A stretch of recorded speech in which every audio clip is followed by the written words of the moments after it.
ಮುಂಚೆ ಸುದರ್ಶನ್ ಮಾತು ಕೇಳ್ಕೊಂಡ್ಬಿಡ್ತೀನಿ ಸರ್. ನೀವು ಕೂಡ ಹೋಮ್ ಕ್ವಾರಂಟೈನ್ ಅಂತ ಹೇಳ್ತಿದೀವಿ, ತುಂಬಾ ಜನ ಅಲ್ಲಿ ಇಟ್ಟಿದ್ದಾರೆ ಅಂತ, ಅಲ್ಲಿ ಪರಿಸ್ಥಿತಿ ಹೇಗಿದೆ ಸರ್ ಹೇಳಿ? ನಾನು 2 ಹೋಮ್ ಕ್ವಾರಂಟೈನ್ ಆಗಿರೋ ವ್ಯಕ್ತಿಗಳನ್ನ ಮನೆಯಲ್ಲೇ ಹೋಗಿ ಸರ್ ಅವ್ರನ್ನ ಮಾತಾಡಿಸ್ಕೊಂಡು ಅವ್ರ ಆರೋಗ್ಯನೂ ಎಲ್ಲ ನಾನು ನೋಡಿ ತಿಳ್ಕೊಂಡು ಅವರು ಸ್ವಲ್ಪ ಗಾಬರಿಲಿದ್ರು. ಅಂದ್ರೆ ಅವ್ರಿಗೆ ಸುತ್ತಮುತ್ತಲ ಜನರ ಹಿಂಸೆ, ಅವರು ಧೈರ್ಯವಾಗಿದ್ರು ಸುತ್ತಮುತ್ತ ಜನರು ಅವ್ರಿಗೆ ಭಯ ಪಡಿಸ್ತಾರೆ. ಸೊ ಅವ್ರಿಗೆ ಸುತ್ತಮುತ್ತಲ ಜನರು ಕೆಲವರು ಬಂದ್ರು, ಅವ್ರಿಗೆಲ್ಲ ಒಂದು ಕೌನ್ಸಿಲಿಂಗ್ ಮಾಡಿ ಇವ್ರಿಗೆ ಇನ್ನೊಂದು ಸ್ವಲ್ಪ ಒಂದು ಕಾನ್ಫಿಡೆನ್ಸ್ ಕೊಟ್ಟು, ಮತ್ತೆ ಅವ್ರಿಗೆ ಒಂದು ಇದು ಇದೆ, ಪ್ಯಾಂಪ್ಲೆಟು ಇದೆ, ಒಂದು ಲಿಟ್ರೇಚರು ಇದೆ. ಮತ್ತೆ ಬಂದಿರೋರೆಲ್ಲ ವಿದ್ಯಾವಂತರೆ, ಅವರೆಲ್ಲ ಇಂಟರ್ನ್ಯಾಷನಲ್ ಫ್ಲೈಟ್ ಅಲ್ಲಿ ಬಂದಿದ್ದಾರೆ. ಸೊ ಅವ್ರಿಗೊಂದು ಸರಿಯಾದ ಮಾಹಿತಿ ಸಿಕ್ಕ ಮೇಲೆ ಮತ್ತೆ ನಾವು ಹೋಗಿ ಅವರ ಮನೆ ವಾತಾವರಣದಲ್ಲೇ ಅವ್ರು ಮೀಟ್ ಮಾಡಿ ಅವ್ರಿಗೊಂದು ಕಾನ್ಫಿಡೆನ್ಸ್ ಬಿಲ್ಡಿಂಗ್ ಕೌನ್ಸಿಲಿಂಗ್ ಮಾಡಿದ್ಮೇಲೆ they are satisfied, they are happy, neighbours are also happy. ಕರ್ನಾಟಕದಿಂದ ತುಂಬಾ ಕಾಲ್ಸ್ಗಳು ಬರ್ತಾ ಇದೆ, ಮಧ್ಯ ಮಾತಾಡ್ತೀನಿ ಸಚಿವರ ಜೊತೆಗೆ ಕಾಲ್ಸ್ಗಳು ಬೀದರಿಂದ ಚಾಮರಾಜನಗರ ತನಕ, ಕರಾವಳಿಯಿಂದ ಕೋಲಾರ ತನಕ ಎಲ್ಲ ಭಾಗದ ಕಾಲ್ಸ್ ಬರ್ತಾ ಇದೆ ಸರ್. ಫಸ್ಟ್ ಕಾಲ್ ತುಮಕೂರಿಂದ ಮಿಸ್ಟರ್ ಬಾಲರಾಜು ನಮ್ಮ ಜೊತೆ ದೂರವಾಣಿ ಸಂಪರ್ಕದಲ್ಲಿದ್ದಾರೆ. ಬಾಲರಾಜ್ ಅವರೇ ನಮಸ್ಕಾರ. ನಮಸ್ಕಾರ ಸರ್. ಸಚಿವರಿದ್ದಾರೆ, ಮಾತಾಡಬಹುದು, ಪ್ಲೀಸ್ ಗೋ ಹೆಡ್ ಸರ್. ನಮಸ್ಕಾರ ಸರ್. ನಮಸ್ಕಾರ ಬಾಲರಾಜ್ ಅವರೇ. ಸರ್ ಏನಿಲ್ಲ ಸರ್, ನಂದೊಂದು ಮನವಿ ಏನಂದ್ರೆ, ಹೋಮ್ ಕ್ವಾರಂಟೈನ್ ಮಾಡೋ ಬದಲು ಅವರನ್ನ ನಾವೇ ಎಲ್ಲಾದ್ರೂ ನಮ್ಮ ಸರ್ಕಾರದ ವತಿಯಿಂದ ಶಂಕಿತರನ್ನ ಮತ್ತೆ ಏನಿದ್ದಾರೆ ಸೋಂಕು ತಗುಲಿರೋದ ಒಂದ್ ಕಡೆ ಕ್ವಾರಂಟೈನ್ ಮಾಡ್ಬೋದಲ್ವಾ ಸರ್ ಅಂತ. ಖಂಡಿತ ಇದು ಒಳ್ಳೆ ಸಲಹೆ. ಈಗಾಗಲೇ ನಾವು 2 ದಿವಸದಿಂದ ಯಾರು ಪ್ರಥಮ ಸಂಪರ್ಕಗಳಿತ್ತು, ಯಾವುದೇ ಪಾಸಿಟಿವ್ ಇರ್ತಕ್ಕಂಥ ಸೋಂಕಿತವಾಗಿರ್ತಕ್ಕಂಥ ವ್ಯಕ್ತಿಗೆ ಪ್ರಥಮ ಸಂಪರ್ಕಗಳನ್ನು ಎಲ್ಲರನ್ನೂ ಕೂಡ ನಮ್ಮ ಸರ್ಕಾರದ ಅಧೀನದಲ್ಲೇನೆ ಅಂತಹ ವ್ಯವಸ್ಥೆಗಳಲ್ಲೇನೆ ಅವ್ರಿಗೆ ಇವತ್ತು ನಾವು ಪ್ರತ್ಯೇಕವಾಗಿಟ್ಟು ಅವ್ರು ನೋಡ್ಕೊಳ್ಳುವಂಥ ಕೆಲಸನ 2 ದಿವಸದಿಂದ ಪ್ರಾರಂಭ ಮಾಡಿದ್ದೀವಿ. ಬಹುಶಃ ನಾಳೆ ಅಥವಾ ನಾಳಿದ್ದೊಳಗಡೆ ಇಡೀ ರಾಜ್ಯದ ಎಲ್ಲ ಪ್ರಥಮ ಸಂಪರ್ಕಗಳನ್ನ ಸರ್ಕಾರದ ಅಧೀನದಲ್ಲೇ ನಾವು ನೋಡ್ಕೊಳ್ಳುವಂತ ಕೆಲಸ ಆಗ್ತದೆ. Yes, thank you Balaraj. ಇನ್ನು ಬೆಂಗಳೂರಿಂದ ಸಜೆಷನ್. ಎಸ್, ಬೆಂಗಳೂರಿಂದ ಲೋಕೇಶ್ ನಮ್ಮ ಜೊತೆ ದೂರವಾಣಿ ಸಂಪರ್ಕದಲ್ಲಿ. ಲೋಕೇಶ್ ನಮಸ್ಕಾರ. ನಮಸ್ಕಾರ ಸರ್. ಲೋಕೇಶ್ ಗೋ ಹೆಡ್, ನಿಮ್ ಪ್ರಶ್ನೆ ಕೇಳ್ಬಿಡಿ. ನನ್ನ ಪ್ರಶ್ನೆ ಏನಿಲ್ಲ, ಈ ಹೋಮ್ ಕ್ವಾರಂಟೈನ್ ಅಂತ ಏನು ನೀವು ಸೀಲ್ ಹೊಡೆದು ಮನೆಗಳು ಕಳಿಸಿದ್ರೆ ಅವ್ರಗಳನ್ನ ನೀವು ಯಾಕೆ ಈ ಧರ್ಮಸ್ಥಳ, ಶೃಂಗೇರಿ, ಹೊರನಾಡು ಮತ್ತೆ ಮಾದೇಶ್ವರ ಬೆಟ್ಟದಲ್ಲಿ ರೂಮ್ಗಳಿದಾವಲ್ಲ ಸರ್, ಆ ರೂಮ್ಗಳನ್ನ ಬಳಸ್ಕೊಂಡು ಅವ್ರನ್ನೆಲ್ಲ ಅಲ್ಲಿ ಶಿಫ್ಟ್ ಮಾಡಿದ್ರೆ ಆ ಪೇಷಂಟ್ಗಳಿಗೂ ಒಂದು ಆತ್ಮಸ್ಥೈರ್ಯ ಬರ್ತದೆ. ನಮ್ನೇನು ಮಂಜುನಾಥ ಕಾಪಾಡ್ತಾನೆ ಧೈರ್ಯ ಬರ್ತದೆ. ಇದು ಅಲ್ಲ, ಇದು ಬಹಳ ಜನರಲ್ಲಿ ಇರ್ತಕ್ಕಂತ ಒಂದು ಆತಂಕ. ನನಗೂ ಕೂಡ ನಮ್ಮ ಚಿಕ್ಕಬಳ್ಳಾಪುರದಿಂದ ಕೆಲವರು ಫೋನ್ ಮಾಡಿದ್ರು. ಸರ್ಕಾರಿ ವ್ಯವಸ್ಥೆಗಳಲ್ಲಿ ನಾವು ಕ್ವಾರಂಟೈನ್ ಮಾಡ್ಲಿಕ್ಕೆ ಸ್ಥಳವನ್ನ ನಿಗದಿ ಮಾಡಿದ್ವಿ. ಕೆಲವರು ಫೋನ್ ಮಾಡಿ ಏನ್ ಹೇಳಿದ್ರು, ಆ ಒಂದು ಬೀದಿಯಲ್ಲಿ ಇರ್ತಕ್ಕಂಥವ್ರು ಅಥವಾ ಆ ಒಂದು ಲೊಕ್ಯಾಲಿಟಿಯಲ್ಲಿ ಇರ್ತಕ್ಕಂಥವ್ರು, ವಲಯದಲ್ಲಿ ಇರ್ತಕ್ಕಂಥವ್ರು ಫೋನ್ ಮಾಡಿ, ಹಣ ಇಲ್ಲಿ ಹಾಕ್ಸ್ಬೇಡಿ ನೀವು ಅಂದ್ರೆ, ಅವರ ಮನಸ್ಥಿತಿ ಏನಾಗಿದೆ, ಎಲ್ಲೋ 1 ಕಿಲೋಮೀಟರ್ ದೂರದಲ್ಲಿರ್ತಕ್ಕಂಥ ಕಡೆಯಿಂದ ಕೂಡ ಸ್ಪ್ರೆಡ್ ಆಗ್ಲಿಕ್ಕೆ ಅವಕಾಶ ಇದೆ. ದಯವಿಟ್ಟು ಇದು ಈ ಮನಸ್ಸಿನಿಂದ ನೀವು ತೆಗೆದುಬಿಡಿ. ಇದು 3 ಅಡಿಗಿನ್ನ ಹೆಚ್ಚು ಹೋಗ್ಲಿಕ್ಕೆ ಸಾಧ್ಯ ಇಲ್ಲ. ಇದು ಗಾಳಿಯಲ್ಲಿ ಬರುವಂತದ್ದಲ್ಲ. ಈ ಸೋಂಕೇನಿದೆ ಗಾಳಿಯಲ್ಲಿ ಹರಡುವಂತಹ ಸೋಂಕಲ್ಲ ಇದು. ಅವ್ರ ಮನೇಲಿ ಇದ್ರೆ ಅವ್ರು ಇರ್ತಾರಲ್ಲ ಅಷ್ಟೇ. ಹಾಗಾಗಿ ದಯವಿಟ್ಟು ಇವತ್ತು ಎಲ್ಲಿ ನಮ್ಮ ಸರ್ಕಾರಿ ವ್ಯವಸ್ಥೆಗಳಲ್ಲಿ ನಾವು ಮಾಡಿರ್ತೀವಿ, ಅದು ನಿಮ್ಮ ನಗರಗಳಲ್ಲಿದ್ರೆ ಅಥವಾ ನಿಮ್ಮ ಜಿಲ್ಲಾ ಕೇಂದ್ರದಲ್ಲಿದ್ರೆ ಅದು ನಿಮಗೂ ಕೂಡ ಬರ್ತದೆ ಅನ್ನುವಂಥ ಆಲೋಚನೆ ಏನಿದೆ, ಅದು ದಯವಿಟ್ಟು ಜನರಿಂದ ಹೋಗ್ಬೇಕು.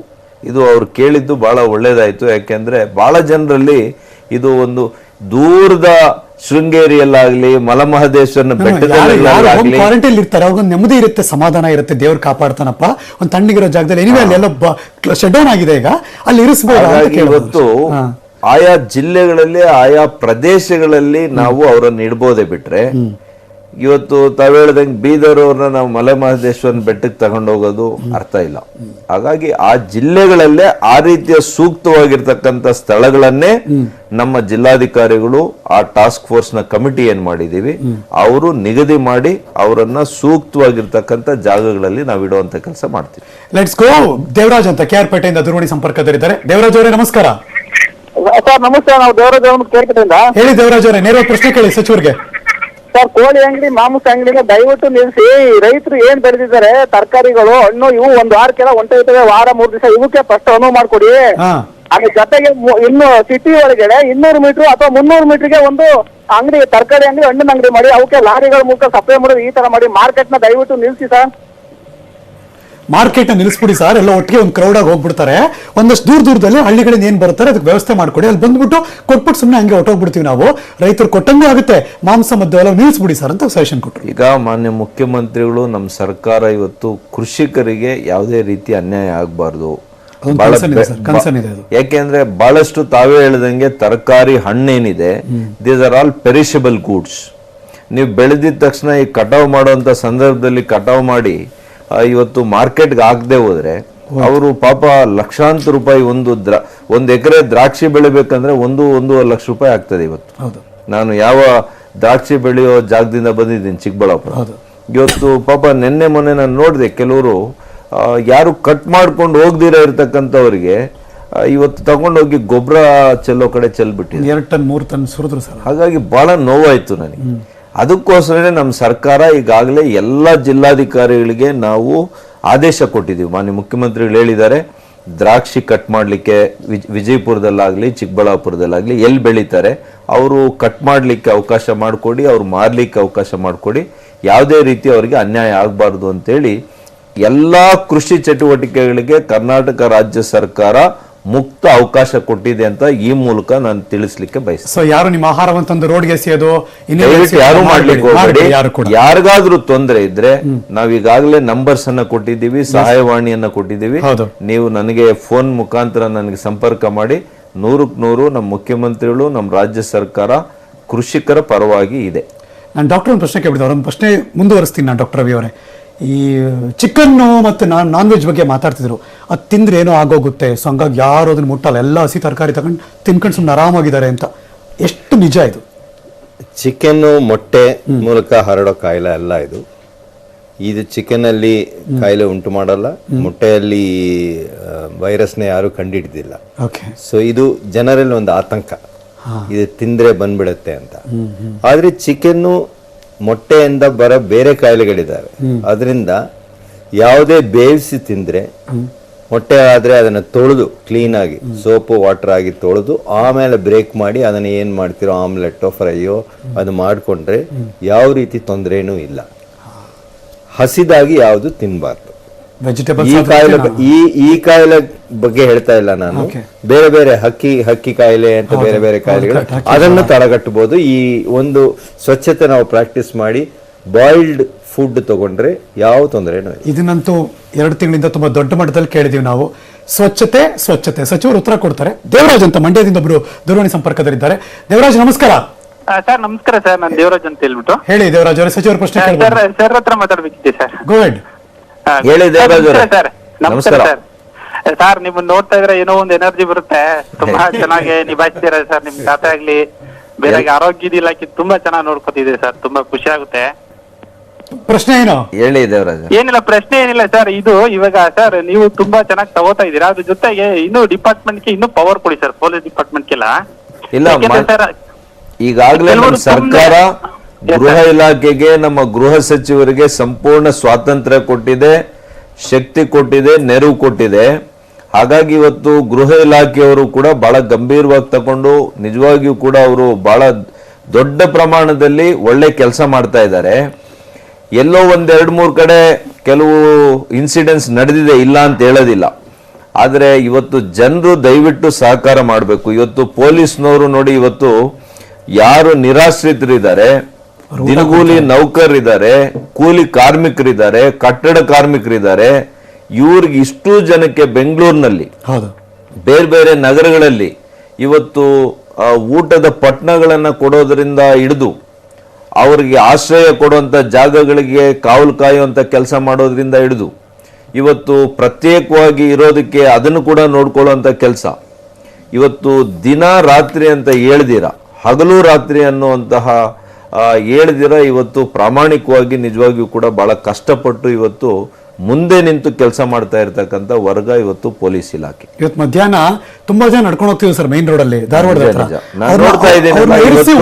ಕಳಿಸಿದಾರೆ ಮುಂದೆ ಪೊಲೀಸ್. ಆರೋಗ್ಯ ಇಲಾಖೆ, ಆರೋಗ್ಯ ಕ್ಷೇತ್ರದಲ್ಲಿ ಇರ್ತಕ್ಕಂಥವ್ರು ಕರೋನಾ ವಾರಿಯರ್ಸ್ ಅಂತ ನಾವೇನ್ ಕರಿತೀವಿ, ಅವ್ರಿಗೆ ಬೆಂಬಲವಾಗಿ ನಿಂತು ಇವತ್ತು ಸಹಕಾರ ಕೊಡ್ತಾ ಇರ್ತಕ್ಕಂಥದ್ದು ಪೊಲೀಸ್ ಇಲಾಖೆ.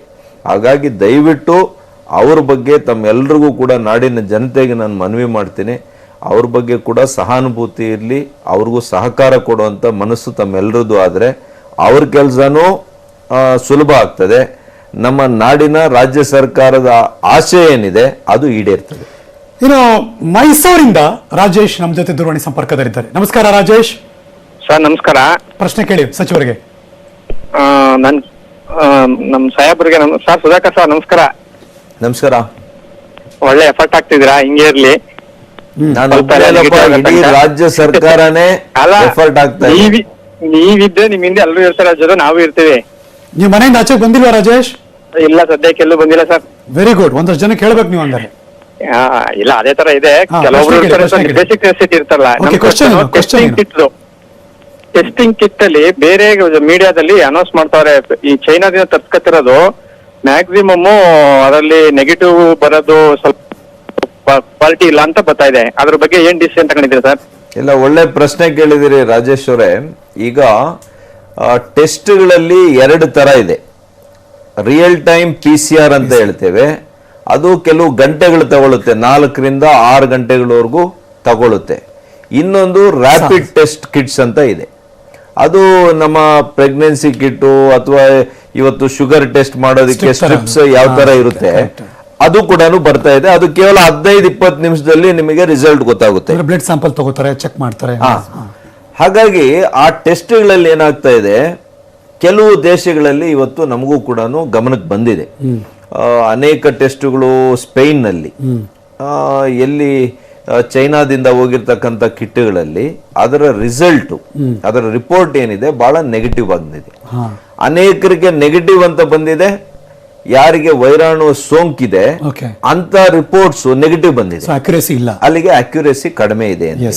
ಯಾವತ್ತೂ ಕೂಡ ಅಕ್ಯುರೇಸಿ 90% ಮೇಲೆ ಇರಬೇಕಾಗ್ತದೆ. ಅದಕ್ಕೇನೆ ನಾವು ಒಂದ್ಸಲಿ ರಿಯಲ್ ಟೈಮ್ PCR ಅಲ್ಲಿ ಕೂಡ ಮೊದಲನೇ ಸಲಿ ಪಾಸಿಟಿವ್ ಬಂದ್ರೆ ಮತ್ತೇನು ನಾವು 2ನೇ ಸಲಿ ಮಾಡ್ತೀವಿ. ಯಾಕೆ ಅಂದ್ರೆ ರೀಕನ್ಫರ್ಮೇಶನ್ ಮಾಡ್ಕೊಳ್ಳೋದಕ್ಕೆ. ಅದಕ್ಕೆ ಕೆಲವು ಸಲ ನೀವು ಕೂಡ ಮಾಧ್ಯಮದಲ್ಲಿ ತೋರಿಸಿದಿರಿ, ಶ್ರೀರಾಮ್ಲು ಅವರು ಹಿಂಗ್ ಹೇಳಿದ್ರು, ನೀವ್ ಹಿಂಗ್ ಹೇಳ್ತೀರಲ್ಲ, ಯಾವ್ದು ನಂಬೇಕು ಅಂತೀರಿ.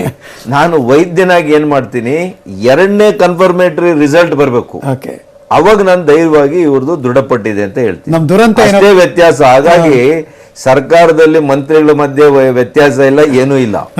ಒಬ್ಬ ವೈದ್ಯನಾಗಿ ನಾನು ಸ್ವಲ್ಪ ನಿಧಾನಕ್ಕೆ ಕೇಳ್ತೀನಿ ಅಷ್ಟೇ. ಅದು 2 ಸಲ ಕನ್ಫರ್ಮೇಶನ್ ಆದ್ಮೇಲೆ ಹೇಳುವಂತದನ್ನ ಒಂದು ವಾಡಿಕೆ ಮಾಡ್ತಾರೆ. ದುರಂತ ಏನಪ್ಪಾ ಅಂದ್ರೆ ಚೈನಾದವರು ಮೊದಲು ICU ನಲ್ಲಿ ಇದ್ರು, ಇಡೀ ಜಗತ್ತಿನ ICU. ಹಾಗಾಗಿ ಇವರು ಒಳ್ಳೆ ಪ್ರಶ್ನೆ ಕೇಳಿದ್ರು, ಅದನ್ನ let me complete it. So ಈ ದೇಶದಲ್ಲಿ ನೋಡಿ, ಇವತ್ತು ಇದುವರೆಗೂ ಕೂಡ 7 ಲ್ಯಾಬ್ಸ್ ನ ಕರ್ನಾಟಕ ಮಾಡಿದೆ. ಫಸ್ಟ್ ಟೈಮ್ ಇದು. ಬಹಳ ರಾಜ್ಯಗಳಲ್ಲಿ 2-3 ಇದೆ, ದೊಡ್ಡ ರಾಜ್ಯಗಳಲ್ಲಿ. ಈಗ ಇದರ ಜೊತೆಗೆ 7 ಲ್ಯಾಬ್ಸ್ ಜೊತೆಗೆ ಇವತ್ತು ಆನಂದ್ ಲ್ಯಾಬ್ ಅಂತೇಳಿ ಪ್ರೈವೇಟ್ ಲ್ಯಾಬ್ಗೂ ಕೂಡ ಇವತ್ತು ಪರ್ಮಿಷನ್ ಸಿಕ್ಕಿದೆ ICMR ನಿಂದ. ಇದರ ಜೊತೆಗೆ ನಮ್ಮ ಕೇಂದ್ರದಲ್ಲಿ ಸಚಿವರು ಮಾನ್ಯ ಪ್ರಹ್ಲಾದ್ ಜೋಶಿ ಅವರು ಮತ್ತು ನಮ್ಮ ಮಾಜಿ ಮುಖ್ಯಮಂತ್ರಿಗಳು ಜಗದೀಶ್ ಶೆಟ್ಟರ್ ಅವರು, ಮಾನ್ಯ ಜಗದೀಶ್ ಶೆಟ್ಟರ್ ಅವರು, ಇವರಿಬ್ಬರ ಒಂದು ಸಹಕಾರದಿಂದ, ಇವರ ಒಂದು ಸಹಕಾರದಿಂದ ಇವತ್ತು ನಮ್ಮ ಕಿಮ್ಸ್ ಹುಬ್ಬಳ್ಳಿ, ವೆನ್ಲಾಕ್ ಆಸ್ಪತ್ರೆ ಮಂಗಳೂರು, ಇವೆರಡಕ್ಕೂ ಕೂಡ ಇವತ್ತು ನಮಗೆ ಪರ್ಮಿಷನ್ ಸಿಕ್ಕಿದೆ. ನಾನು ಇಲ್ಲಿ ಬಂದ ಮೇಲೆ ಇವಾಗ 7+3 10 ಲ್ಯಾಬ್ಸ್ ಆಯ್ತು. ಒಂದು ದಿವಸಕ್ಕೆ ನಾವು ಕನಿಷ್ಠ 1,500 ಇಂದ 2,000 ಟೆಸ್ಟ್ ಮಾಡಬಹುದು. ಈಗ PCR ಮತ್ತು ಸ್ಟ್ರಿಪ್ಸ್ ಗೆ ಕಾಸ್ಟ್ ಹೆಂಗ್ ವೇರಿ ಆಗುತ್ತೆ? ಬರೀ PCR ಕಾಸ್ಟ್ ಹೆಂಗ್ ವೇರಿ ಆಗುತ್ತೆ? ಇಷ್ಟು ಕೂಡ PCR ರಿಯಲ್ ಟೈಮ್ PCR ಇದು ಅಕ್ಯುರೇಸಿ ಮೋರ್ ದೆನ್ 95% ಅಲ್ವಾ ರವಿ ಅವರೇ? ಮೋರ್ ದೆನ್ 95% ಇದು. ಹಾಗಾಗಿ ನಾವು ಸ್ಟ್ರಿಪ್ಸ್ ಗೆ ಹೆಚ್ಚು ಮಾನ್ಯತೆ ಕೊಡ್ತಾ ಇಲ್ಲ. ಆದ್ರೂ ಕೂಡ just for the benefit of others 1 lakh test ಅನ್ನ ಅದನ್ನು ಕೂಡ ತರಿಸ್ಕೊಳ್ಳಿಕ್ಕೆ ಪ್ರಯತ್ನ ಮಾಡ್ತಾ ಇದೀವಿ. ಬಹುಶಃ ಇನ್ 2-3 ದಿವಸದಲ್ಲಿ ಅದು ಕೂಡ ಬರ್ತದೆ. ಈಗ ಆಲ್ರೆಡಿ ಆರ್ಡರ್ ಮಾಡಿದೀವಿ 1 ಲಕ್ಷ ಸ್ಟ್ರಿಪ್ ಟೆಸ್ಟ್ ನ. ರ್ಯಾಂಡಮ್ ಆಗಿ ಅತಿ ಹೆಚ್ಚು ಟೆಸ್ಟ್ ಅನ್ನ ಮಾಡಬೇಕು ಅಂತ ಈಗಾಗಲೇ ನಿಮ್ಗೆಲ್ಲ ಹೇಳಿದೀನಿ. ನಮ್ಮ ಲೈನ್ ಆಫ್ ಕಂಟೈನ್ಮೆಂಟ್ ಇದಕ್ಕೆ ಟ್ರೇಸ್, ಟೆಸ್ಟ್ ಅಂಡ್ ಟ್ರೀಟ್ ಅಂತ 3 Tಗಳು ಏನು ಸೌತ್ ಕೊರಿಯಾದವರು ಅಡಾಪ್ಟ್ ಮಾಡ್ಕೊಂಡ್ರು, ಅದನ್ನೇ ನಾನು ಕೂಡ ಇವತ್ತು ಅಳವಡಿಸ್ಕೊಳ್ತಾ ಇದ್ದೀನಿ. ಹಾಗಾಗಿ ನೋಡಿ, ಇವತ್ತು ತಮ್ಮ ಗಮನದಲ್ಲಿರಲಿ, ಇಡೀ 30,000 ಇಡೀ ದೇಶದಲ್ಲಿ ಇದುವರೆಗೂ ಟೆಸ್ಟ್ ಆಗಿರೋದು. ಅದರಲ್ಲಿ ಇವತ್ತು 3,500ಕ್ಕೂ ಹೆಚ್ಚು ನಮ್ಮ ಕರ್ನಾಟಕ ರಾಜ್ಯ ಒಂದೇ ನಾವು ಟೆಸ್ಟ್ ಮಾಡಿದ್ವಿ. ಅಂದರೆ ಮೋರ್ ದೆನ್ 10% ಕರ್ನಾಟಕನೇ ಇವತ್ತು ನಾವು ಟೆಸ್ಟ್ ಮಾಡಿದ್ದೀವಿ. ಹಾಗಾಗಿ ಇವತ್ತು ತಾವು ಕೇಳಿದ್ದು ಒಳ್ಳೆ ಪ್ರಶ್ನೆ, ಅದಕ್ಕೇನೆ ನಾನು ವಿವರವಾಗಿ ಕೊಟ್ಟಿರ್ತಕ್ಕಂಥ ಕೆಲವು ದೇಶಗಳು ನೋಡಿ, ವೆಸ್ಟ್ ಬೆಂಗಾಲ್ 450 ಇದುವರೆಗೂ ಕೂಡ ನಮಗಿನ್ನ ದೊಡ್ಡ ರಾಜ್ಯ 450 ಮಾಡಿದೆ. ಇವತ್ತು ಉತ್ತರ ಪ್ರದೇಶದಲ್ಲಿ ಕೂಡ 2,000 ಆಗಿಲ್ಲ. ಒಡಿಶಾದಲ್ಲಿ ಬರೀ 370 ಆಗಿದೆ. ಡೆಲ್ಲಿಯಲ್ಲಿ 2,049 ಆಗಿದೆ. ಹಾಗಾಗಿ ನಮಗಿನ್ನ ಜಾಸ್ತಿ ಮಾಡಿರೋರು ಬರೀ ಕೇರಳದವರು 6,690. ಅಂದ್ರೆ ಸುಮ್ಮನೆ ಕ್ವಶನ್ ಏನಿತ್ತು ಅಂದ್ರೆ ಹೆಚ್ಚು ಜನಕ್ಕೆ ಮಾಡಿದ್ರೆ ಬೇಗ ಬೇಗ ಕಂಡಿಡಿಯೋಕೆ ಸಾಧ್ಯ ಆಗುತ್ತೆ, ಮಾಡೇ ಇಲ್ವಲ್ಲ, ಆಗ ಕಂಡಿಡಿಯೋಕೆ ಕಷ್ಟ ಆಗ್ತಿದ್ಯಾ ಅಂತ ಅಷ್ಟೇ. ಇಲ್ಲ, ಈಗ ನೋಡಿ, ಹೆಚ್ಚು ಟೆಸ್ಟ್ ಮಾಡೋದು ಒಳ್ಳೇದು. ಯಾಕೆ ಅಂತಂದ್ರೆ more the test you will know where exactly you stand ಅಂತ. ಇವತ್ತು ನೀವೆಲ್ಲ ಮಾಡ್ತಿರಲ್ಲ, ಇವಾಗ ಮಹಾರಾಷ್ಟ್ರ ನೋಡಿ 2,144 ಅಷ್ಟೇ ಮಾಡಿರೋದು, ಅತಿ ಹೆಚ್ಚು. ಅಲ್ಲೇ ಆದ್ರೆ 180ಕ್ಕೂ 200 ದಾಟಿದೆ, 200 ದಾಟಿದೆ. ಆದ್ರೆ ನಾವು 3,500 ಮಾಡಿ ಇವತ್ತು 88 ಅಂತಂದ್ರೆ ಇದು ಆಶಾದಾಯಕ ಅಲ್ವಾ ಕರ್ನಾಟಕದಲ್ಲಿ? That is the logic I am saying. So ನಮ್ಮಲ್ಲಿ ಅದರ ತೀವ್ರತೆ ಕಡಿಮೆ ಇದೆ ಅಂತೇಳಿ ಇಟ್ ಇಸ್ ಟು ಅರ್ಲಿ, ಇನ್ನೊಂದು ವಾರ ಕೂಡ ನೋಡೋಣ. ಆದರೆ ನನಗೆ 3,500 ಮಾಡಿ 88 ಇದೆ ಅಂತಂದ್ರೆ ಎಲ್ಲೋ ಒಂದು ಕಡೆ ಕರ್ನಾಟಕ ರಾಜ್ಯದಲ್ಲಿ ಕ್ರಮಗಳು ಚೆನ್ನಾಗಾಗಿದೆ ಅಂತ. ಇದರಲ್ಲಿ ಕೂಡ ಈ 88ರಲ್ಲಿ ಸುಮಾರು 8-9 ಕೇರಳದಿಂದ ಬಂದಿರೋದು, ಕಾಸರಗೋಡು ಮತ್ತು ನಂಜನಗೂಡು ಆಗ್ತಾ ಇದೆಯಲ್ಲ, ಅದು ಕೂಡ ಒಂದೇ ಒಂದು ಎಪಿಸೋಡ್ ಅದು. ಯಾಕೆಂತಂದ್ರೆ ಆ ಫ್ಯಾಕ್ಟ್ರಿಯಲ್ಲಿ ಆಗಿರ್ತಕ್ಕಂಥದ್ದು, ಅದರಲ್ಲಿ ಬಹಳ ಜನರ ಜೊತೆ ಅವ್ರ ಸಂಪರ್ಕ ಬೆಳೆಸಿ ಇವತ್ತು ಅಲ್ಲಿ ಹೆಚ್ಚಿನ ನಂಬರ್ಸ್ ಬಂದಿರುವಂಥದ್ದು. ಗೌರಿಬಿದನೂರಿನಲ್ಲಿ ಒಂದೇ ಫ್ಯಾಮಿಲಿಗೆ ಬಂದಿರುವಂಥದ್ದು. ಹಾಗಾಗಿ ಪ್ರಥಮ ಸಂಪರ್ಕಗಳು ಬಂದಿರೋದು ಬಿಟ್ರೆ ನಮಗೆ ಕಮ್ಯುನಿಟಿಯಲ್ಲಿ ಇವತ್ತು ಹರಡಿದೆ ಅಂತ ಹೇಳಲಿಕ್ಕೆ ಒಂದು ಸರಿಯಾದಂತ ಒಂದು ಇದಿಲ್ಲ ನಮಗೆ. ದಕ್ಷಿಣ ಕನ್ನಡ, ಉತ್ತರ ಕನ್ನಡ ಮತ್ತು ಉಡುಪಿ ಆ ಭಾಗ ಅಂದ್ರೆ ಕರಾವಳಿ ಭಾಗ ನೋಡಿದಾಗ ಒಂದು 17 ಪ್ರಕರಣ ಎದುರು ಕಾಣುತ್ತೆ. ನಂಜನಗೂಡು ಪ್ರಕರಣ ನಂಗೆ ಗೊತ್ತಿಲ್ಲ, ಸಚಿವರು ಬ್ರೇಕ್ ಆದ್ಮೇಲೆ ಹೇಳ್ತಾರೆ ಅನ್ಸುತ್ತೆ. ಸಮುದಾಯಕ್ಕೆ ಅದನ್ನ ತಿರುಗಿಸ್ತಾರೋ, ಹೋಗ್ತಾ ಇದೆಯೋ, ಅಥವಾ ಕ್ಲಸ್ಟರ್ ಅಂತ ಅದನ್ನ ಅಲ್ಲೇ ಆ ಕ್ಷಣಕ್ಕೆ ಟ್ರೀಟ್ ಮಾಡುವಂತ ವ್ಯವಸ್ಥೆ ನಡೀತಾ ಇದೆಯೋ, ಯಾವ ಸ್ಟೇಜ್ ಇದ್ದೀವಿ ನಾವು ಮಾತಾಡ್ತೀವಿ. ಒಂದು ಚಿಕ್ಕ ಬ್ರೇಕ್ ಆದ್ಮೇಲೆ ನಿಮ್ ಕಾಲ್ಸ್ ಕೂಡ ತಗೋತೀವಿ. ಬ್ರೇಕ್, ಬೇಗ ಬರ್ತೀವಿ, ಕಾಯ್ತಾ ಇರಿ.